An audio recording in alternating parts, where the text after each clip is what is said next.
여러분, 지금 여러분께 개인적인 질문 하나 드려볼까요? 혹시 말할 때마다 상대방과 마음이 점점 멀어지는 걸 느끼신 적 있으신가요? 아침부터 자녀에게, 방은 언제 치울 거니? 그 일은 다 했니? 결혼은 안 할 거니? 잔소리를 했더니 방문이 쾅 닫히는 소리만 들렸을 때, 또는 배우자에게 건강검진을 미루지 말라고 했잖아. 운동도 좀 해야지. 라고 충고를 하려다가 돌아온 건 짜증스런 말이었을 때, 또는 친구에게 그 사람 정말 너랑 안 맞아. 네가 점점 힘들어져. 라고 조언을 건넸다가 관계가 멀어졌을 때, 그런 순간마다 우리는 한 번쯤 이렇게 생각합니다. 아니, 내가 무슨 나쁜 말 한 것도 아니고 다 잘 되라고 하는 말인데, 상대에게는 그 말이 그저 잔소리로만 들려버리는 경험이 한두 번이 아니셨을 겁니다. 그런데 가만히 생각해 보면 참 이상합니다. 잘 되라고 하는 말이 왜 상대방에겐 날카로운 가시처럼 박힐까요? 좋은 의도로 시작한 대화가 왜 서로의 마음문을 닫게 하는 벽만 생길까요? 30년을 교직에서 보낸 한 교사가 있었습니다. 그분이 은퇴하면서 남긴 말씀이 제 마음에 깊이 와닿았어요. 학생들을 가르치면서 제가 깨달은 건 잔소리 10마디보다 진심 어린 한마디가 아이들의 인생을 바꾼다는 겁니다. 그렇습니다, 여러분. 우리가 하는 잔소리가 무작정 나쁜 건 아닙니다. 문제는 그 진심이 상대방에게 전달되는 방식입니다. 마치 좋은 약이라도 쓰디쓰면 먹기 힘든 것처럼 아무리 좋은 의도의 말이라도 전달 방식이 잘못되면 독이 되어버리죠. 작년에 제가 만났던 70대 중반의 김 할머니 이야기를 해드릴게요. 할머니는 손주들과 함께 살고 계셨는데 하루도 쉬지 않고 걱정과 잔소리를 쏟아내셨대요. 공부는 했니? 밥은 잘 먹었니? 이렇게 하면 안 돼. 저렇게 해야지. 그런데 어느 날 할머니께 큰 변화가 왔습니다. 손녀가 울면서 말했어요. 할머니가 저 걱정하는 마음은 알아요. 그런데 매일 못한다고만 말씀하시니까 저도 점점 제가 아무것도 못하는 사람 같다는 생각이 들어요. 그 말을 들은 할머니의 눈가에 눈물이 맺혔습니다. 할머니는 그날 이후로 잔소리 대신 손주들에게 다른 말을 전하기 시작했습니다. 그리고 놀라운 일이 벌어졌죠. 늘 시무룩하던 손주들이 할머니와 웃으며 대화하기 시작한 겁니다. 오늘 여러분께 들려드릴 이야기는 바로 이것입니다. 잔소리처럼 들리지 않으면서도 마음을 움직이는 말의 힘, 관계를 회복시키고 삶을 변화시키는 그 말들을 함께 찾아보려 합니다. 여러분도 곁에 있는 가족, 친구와의 관계에서 변화를 원하시나요? 그렇다면 지금부터 끝까지 저와 함께 잔소리가 아닌 진심이 잘 전달되는 대화의 기술을 배워보시죠. 그 작은 변화가 여러분의 인간관계, 나아가 삶 전체를 달라지게 할 수 있습니다. 그럼 이제부터 그 놀라운 이야기를 시작해 보겠습니다. 잔소리보다 훨씬 더 힘이 있는 5가지 말씀을 하나씩 나눠보려 합니다. 첫 번째 말은 괜찮아, 내 방법도 좋아라는 말입니다. 우리는 늘 자식들에게, 후배들에게 그렇게 하면 안 돼, 이렇게 해야 되라고 말하곤 하죠. 그런데 이런 말들은 상대방의 생각과 방식을 인정하지 않는다는 꼰대 메시지를 전달합니다. 괜찮아, 내 방법도 좋아라는 말은 상대방을 존중하고 믿는다는 의미를 담고 있습니다. 제가 아는 한 아버지가 계셨습니다. 그분의 딸이 대학교 졸업을 앞두고 갑자기 취업 대신 세계 여행을 가겠다고 했답니다. 이 아버지는 마음속으로 아니, 남들 다 취업 준비하는데 지금이 무슨 여행이냐. 더 나이 들면 취직도 못해 이런 생각이 스쳤지만 말은 하지 않으셨대요. 대신 숨을 한번 고르시고 그래, 내 인생이니까 네가 결정한 거라면 아빠는 응원한다. 내 방식도 있겠지. 딸은 놀란 표정으로 아버지를 바라봤습니다.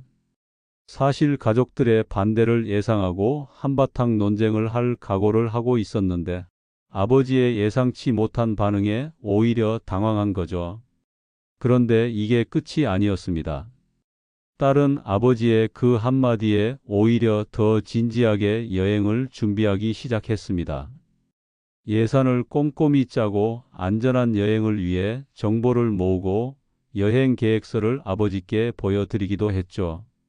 그리고 1년 여행을 떠났는데 놀라운 일이 벌어졌습니다. 여행에서 돌아온 딸은 이전과는 완전히 다른 사람이 되어 있었습니다. 세상을 바라보는 시야가 넓어졌고 무엇보다 자신이 진정으로 원하는 것이 무엇인지 알게 되었다고 합니다. 환경단체에서 일하며 기후변화 문제를 다루는 일에 흥미를 느껴 지금은 대학원에 진학해서 환경학을 공부하고 있답니다. 최근에 이 딸이 아버지께 이런 말을 했대요. 아빠, 그때 아빠가 내 방식도 있어라고 말씀해 주셨잖아요. 그 한마디가 제 인생을 바꿨어요. 그 말 덕분에 제가 저를 믿게 됐거든요. 여러분, 이 이야기에서 우리가 배울 수 있는 건 뭘까요? 우리가 자식이나 후배의 결정을 완전히 이해하지 못하더라도 그들의 방식을 존중해 주는 것이 얼마나 중요한지를 알 수 있습니다.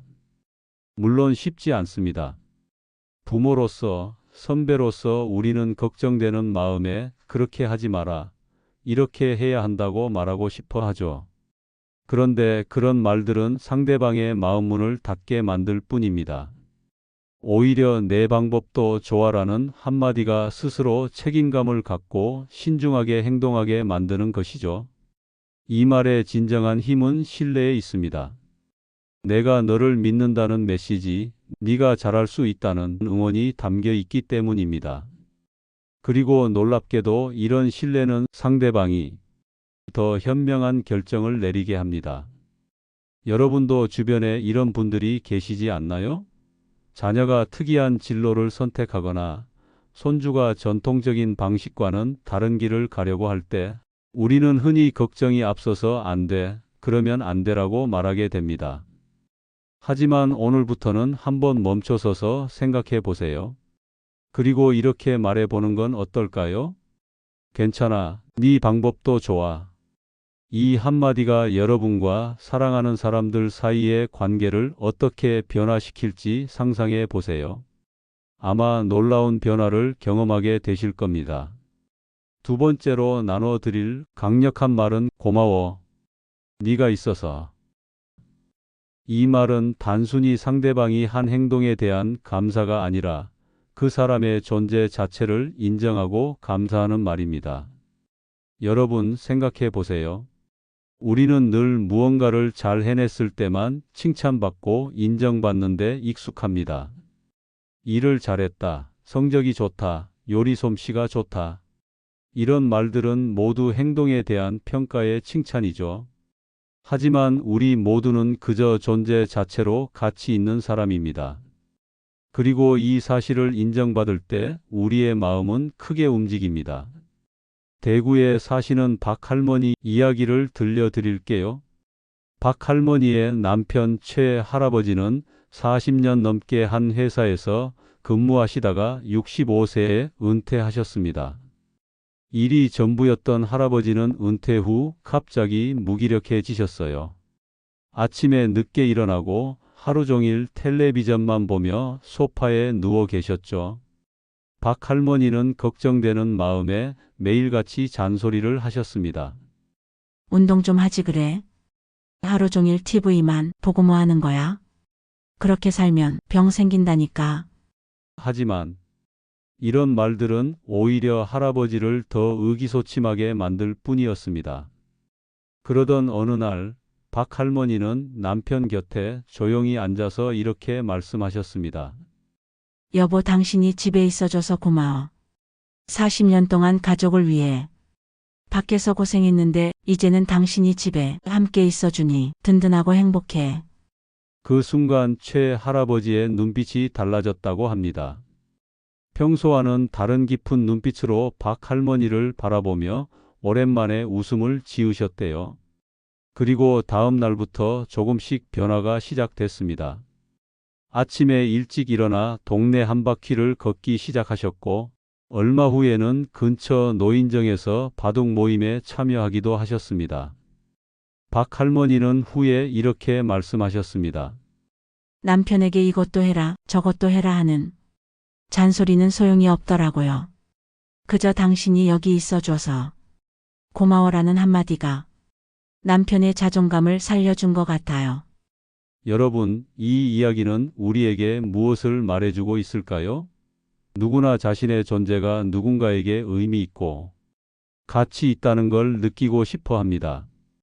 특히 은퇴 후의 어르신들, 사춘기를 겪는 청소년들, 그리고 육아와 가사로 지친 젊은 부모들은 자신의 노력과 존재가 인정받지 못한다고 느낄 때가 많습니다. 그런 분들에게 네가 있어서 고마워라는 말은 그 어떤 비싼 선물보다 더 큰 힘이 됩니다. 그저 존재하는 것만으로도 감사하다는 마음을 전할 때 상대방은 자신의 가치를 재발견하게 되죠. 제가 알고 있는 한 교사분은 학급에서 문제를 일으키는 아이에게 매일 아침 내가 우리 반에 있어서 기뻐라고 말했다고 합니다. 처음에는 그 말이 어색했지만 몇 주 후 그 아이는 학급에서 가장 많이 변한 학생이 되었대요. 선생님께 저는 항상 혼나기만 했는데 선생님은 제가 있는 것만으로도 좋다고 하셔서 처음에는 믿기지 않았어요. 라고 말했다고 합니다. 오늘 누군가에게 네가 있어서 고마워라고 말해보세요. 여러분의 배우자에게, 자녀에게, 부모님께 또는 오랫동안 함께해온 친구에게요. 그들이 특별한 일을 해서가 아니라 그저 여러분의 삶에 함께하고 있다는 이유만으로 말이죠. 이 간단한 한마디가 어떤 변화를 가져올지 여러분도 놀라게 될 겁니다. 이제 세 번째로 나눠드릴 말은 그래도 난 네 편이야입니다. 이 한마디는 특히 누군가가 실수했거나 실패했을 때 그 사람에게 얼마나 큰 위로와 힘이 되는지 모릅니다. 여러분, 우리는 흔히 가족이 실수하거나 기대에 미치지 못했을 때 실망감에 왜 이렇게 했니? 더 노력했어야지. 이러니까 안 된다니까 라는 말을 하게 됩니다. 이런 말들은 상대방을 더 자책하게 만들고 마음의 벽을 세우게 하죠. 하지만 실패의 순간에 정작 필요한 것은 곁에서 함께 해줄 누군가입니다. 서울에 사시는 김 여사님 이야기를 들려드릴게요. 김 여사님에게는 고등학교 2학년에 다니는 아들이 있었습니다. 공부를 잘하던 아들이었는데 어느 날 중간고사 성적표를 들고 터덜터덜 집에 들어왔습니다. 주요 과목 점수들이 떨어져 있었죠. 김 여사님은 처음에 화가 치밀었습니다. 게임만 하더니 결국 이렇게 됐구나. 이러다 대학은 갈 수나 있겠나? 하지만 김 여사님은 아들이 풀이 죽은 모습을 보고 깊게 숨을 한번 들이쉬었습니다. 그리고 아들 곁에 앉아 이렇게 말했습니다. 성적표 보여줘서 고마워. 엄마는 네가 많이 힘들었을 것 같아. 그래도 엄마는 항상 네 편이야. 내가 잘하고 싶은 마음, 엄마가 제일 잘 알아. 그 말을 들은 아들의 눈에 눈물이 고였습니다. 그리고는 처음으로 속마음을 털어놓기 시작했어요. 엄마, 사실 나 진짜 잘하고 싶은데 안 돼서 힘들었어. 요즘 머리에 내용이 안 들어와. 집중도 안 되고. 나도 왜 그런지 몰라. 김 여사님은 그날 처음으로 아들이 겪고 있는 진짜 어려움을 알게 되었습니다. 성적 때문에 화를 내는 대신 난 내 편이야 라는 한마디로 아들의 마음이 열린 거죠.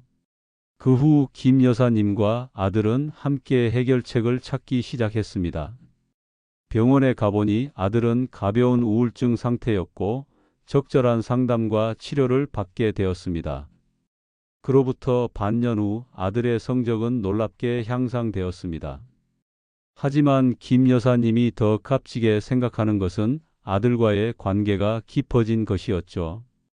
아들은 이제 어떤 문제가 생겨도 엄마에게 먼저 이야기하게 되었답니다. 엄마는 항상 내 편이니까라는 말과 함께요. 여러분, 이 이야기에서 우리가 배울 수 있는 건 무엇일까요? 우리 자녀나 가족이 실수했을 때 우리의 첫 반응은 대개 실망과 비난입니다. 하지만 그런 순간에 정작 필요한 것은 그래도 난 네 편이야 라는 지지와 호응의 말입니다. 이 말이 갖는 힘은 무엇일까요? 바로 안전한 피난처를 제공하는 것입니다. 우리 모두는 실패했을 때 숨을 곳이 필요합니다. 비난받지 않고 있는 그대로 받아들여지는 곳 말이죠. 난 네 편이야 라는 말은 바로 그런 안전한 공간을 만들어줍니다.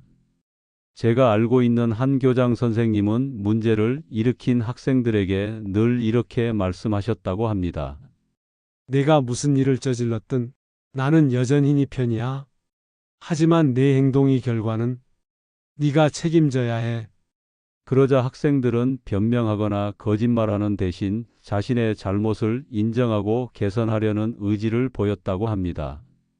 오늘 누군가 실수했거나 기대에 미치지 못했을 때 그래도 난 내 편이야 라고 말해보세요.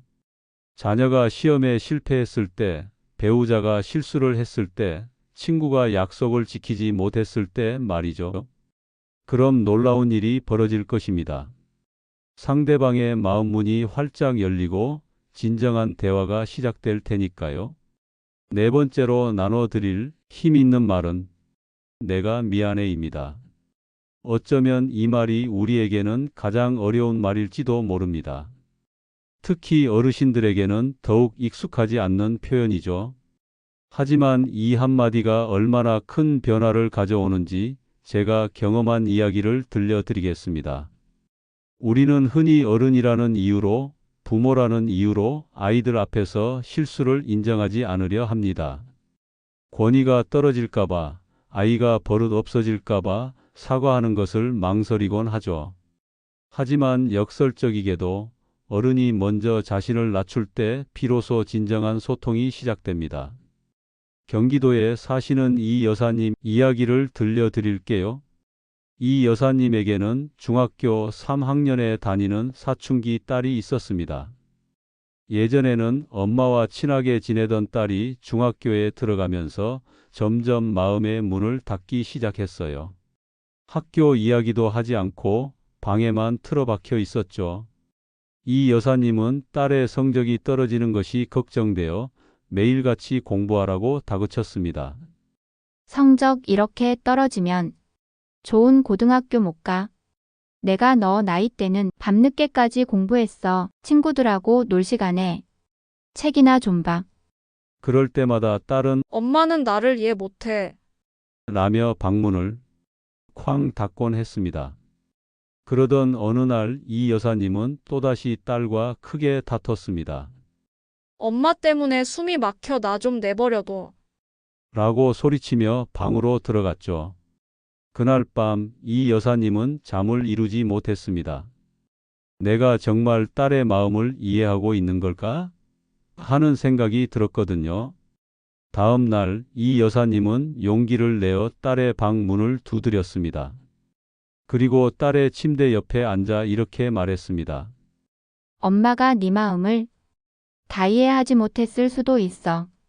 공부만 강조하고 네 마음은 들여다보지 못했던 것 같아. 그건 엄마 잘못이야. 미안해. 그 말을 들은 딸은 처음에는 아무 말도 하지 않았습니다. 하지만 이내 눈물이 흘러내리기 시작했고 마침내 엄마의 품에 안겨 흐느꼈습니다. 사실 나도 공부하고 싶은데 자꾸 머리가 아프고 친구들 문제도 있고 근데 엄마한테 말하면 또 혼날까봐 말 못했어. 그날 이후로 이 모녀의 관계는 조금씩 달라지기 시작했습니다. 특히 놀라운 것은 딸이 엄마의 손을 먼저 잡기 시작했다는 겁니다. 마트에 가거나 길을 걸을 때 엄마 손 줘 라며 먼저 다가왔죠. 이 여사님은 그때 깨달았다고 합니다. 사과는 약함이 아니라 강함이구나. 내가 미안하다고 말할 수 있을 때 비로소 진정한 관계가 시작되는구나. 여러분, 이 이야기에서 우리가 알게 된 것은 내가 미안해라는 말은 나의 권위나 위신을 떨어뜨리는 게 아니라 오히려 관계를 더 깊고 견고하게 만드는 마법 같은 힘이 있습니다. 특히 세대 간의 갈등에서 이 말은 더욱 중요합니다. 할머니, 할아버지 세대와 손주 세대는 서로 이해하기 어려운 부분이 많죠. 서로 다른 시대를 살아왔으니까요. 하지만 어른이 먼저 내가 네 마음을 다 이해하지 못했을 수도 있어. 미안해라고 말할 때 젊은 세대도 마음을 열게 됩니다. 제가 아는 한 할아버지는 스마트폰을 잘 쓰지 못한다고 손자에게 짜증을 냈다가 나중에 할아버지가 너무 성급했구나. 미안하다고 사과하셨답니다. 그러자 손자는 이후로 매주 할아버지께 스마트폰 사용법을 가르쳐 드리는 선생님이 되었다고 합니다. 오늘 여러분도 용기를 내어 내가 미안해라고 말해보세요. 특히 나이 차이가 많이 나는 가족에게, 오래 갈등해온 자녀에게, 또는 서로 다른 의견으로 다투었던 배우자에게 말이죠. 그 말 한마디가 단단히 닫혀있던 마음의 문을 활짝 열 수 있을 것입니다. 마지막으로 5번째 말은 넌 참 소중한 사람이야입니다. 이 말은 특별한 일을 했을 때만이 아니라 그저 존재하는 것만으로도 누군가에게 소중하다는 것을 알려주는 말이죠. 어쩌면 우리 모두가 평생 듣고 싶어 하는 말일지도 모릅니다. 여러분 생각해 보세요. 나이가 들수록 우리는 종종 내가 정말 누군가에게 필요한 사람일까? 내가 여전히 소중한 존재일까? 라는 의문을 품게 됩니다.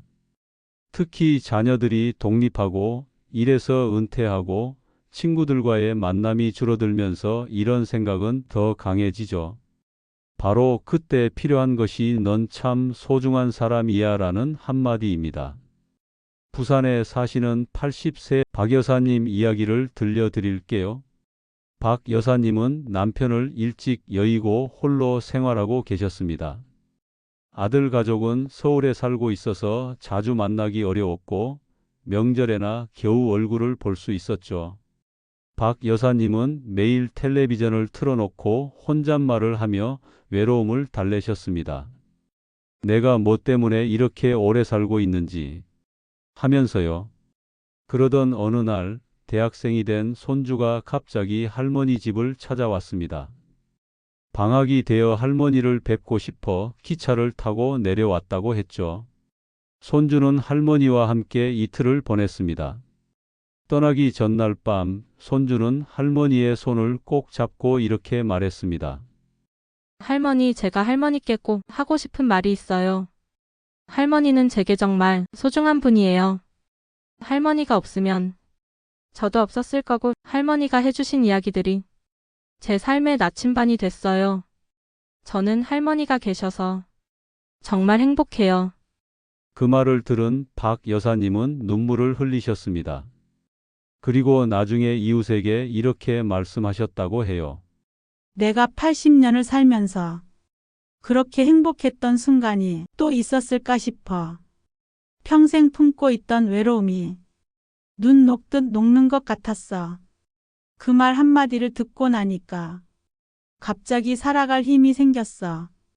놀랍게도 그 일이 있은 후 박 여사님은 동네 노인정에 나가기 시작했고 요가 교실에도 등록하셨습니다. 또한 한 달에 한 번씩 손주에게 편지를 쓰기 시작했죠. 내가 소중한 사람이라는 걸 알게 되니까 더 건강하게 오래 살고 싶어졌어. 라고 말씀하셨다고 합니다. 여러분, 이 이야기가 우리에게 주는 메시지는 무엇일까요? 넌 참 소중한 사람이야 라는 말은 단순한 감정 표현이 아니라 때로는 한 사람의 삶에 새로운 의미와 목적을 부여해 주는 강력한 힘을 가지고 있다는 것입니다. 특히 어르신들에게 이 말은 더욱 중요합니다. 우리 사회에서 노인분들은 종종 소외되고 잊혀진 존재처럼 느끼실 때가 많습니다. 그런 분들에게 당신은 소중한 사람입니다 라는 말은 단순한 위로가 아니라 삶의 의미를 되찾게 해주는 말인 것이죠. 하지만 비단 어르신들뿐만이 아닙니다. 우리 주변의 모든 사람들, 열심히 일하는 배우자, 자신의 꿈을 향해 노력하는 자녀, 묵묵히 우리를 도와주는 친구들, 그들 모두에게 넌 참 소중한 사람이야 라는 말이 필요합니다. 제가 아는 한 의사 선생님은 병원에서 매일 한 명의 환자에게라도 당신은 소중한 분입니다 라는 말을 건넨다고 합니다. 그러면 환자들의 표정이 밝아지고 때로는 그 말 한마디가 치료 의지를 북돋우는데 큰 도움이 된다고 하네요. 오늘 여러분도 주변의 소중한 사람들에게 이 말을 해보세요. 오래 만나지 못한 부모님께 전화해서 함께 살고 있는 배우자에게 또는 멀리 있는 자녀에게 문자로라도 넌 내게 정말 소중한 사람이야 라고 말이죠. 그러면 여러분도 그 말을 들은 상대방도 모두 더 따뜻하고 행복한 하루를 보낼 수 있을 것입니다. 여러분, 지금까지 함께한 시간이 어떠셨나요? 오늘 나눈 5가지 말들은 겉으로 보기에는 특별할 것 없어 보이지만 그 안에는 관계를 살리는 놀라운 힘이 담겨 있습니다. 괜찮아, 내 방법도 좋아. 고마워, 내가 있어서. 그래도 난 내 편이야. 내가 미안해. 넌 참 소중한 사람이야. 이 5마디는 잔소리처럼 길게 이어지는 말들이 아닙니다. 단 한 문장으로 이루어진 짧지만 마음을 움직이는 강력한 말들이죠. 우리는 종종 긴 설교나 조언이 상대방에게 더 도움이 될 거라 생각하지만 사실 마음의 문을 여는 건 이런 짧고 진심 어린 한마디인 경우가 많습니다. 지금 이 순간 혹시 여러분의 마음속에 떠오르는 사람이 있으신가요? 오랫동안 마음의 거리가 느껴지는 자녀, 대화가 잘 안 통하는 배우자, 소원해진 친구, 또는 마음을 열지 않는 부모님. 그분에게 오늘 배운 말 중 하나라도 건네보세요. 물론 처음에는 어색하고 힘들다는 거 압니다. 하지만 용기를 내보세요. 그 작은 용기가 여러분의 관계에 놀라운 변화를 가져올 수 있습니다. 우리 모두는 누군가에게 인정받고 존중받고 소중히 여겨지길 원합니다. 그리고 그 마음을 전하는 데는 복잡한 말이나 비싼 선물이 필요하지 않습니다. 그저 진심을 담은 한마디면 충분합니다. 오늘 이 이야기가 여러분의 마음에 와닿으셨다면 꼭 한번 실천해 보세요. 그리고 좋아요와 구독, 알림 설정도 해주시면 앞으로도 이런 삶의 지혜를 계속 나눌 수 있을 것 같습니다. 또한 댓글로 여러분의 경험도 들려주세요. 어떤 말 한마디가 여러분의 관계를 변화시켰는지 그 소중한 이야기가 또 다른 누군가에게 큰 위로와 용기가 될 수 있을 테니까요. 진심 어린 말 한마디의 힘을 믿으세요. 그것이 사람을 바꾸고 관계를 회복시키고 때로는 인생의 방향까지 바꿀 수 있습니다. 다음 시간에도 여러분의 삶에 작지만 큰 변화를 가져올 지혜를 나누겠습니다. 감사합니다.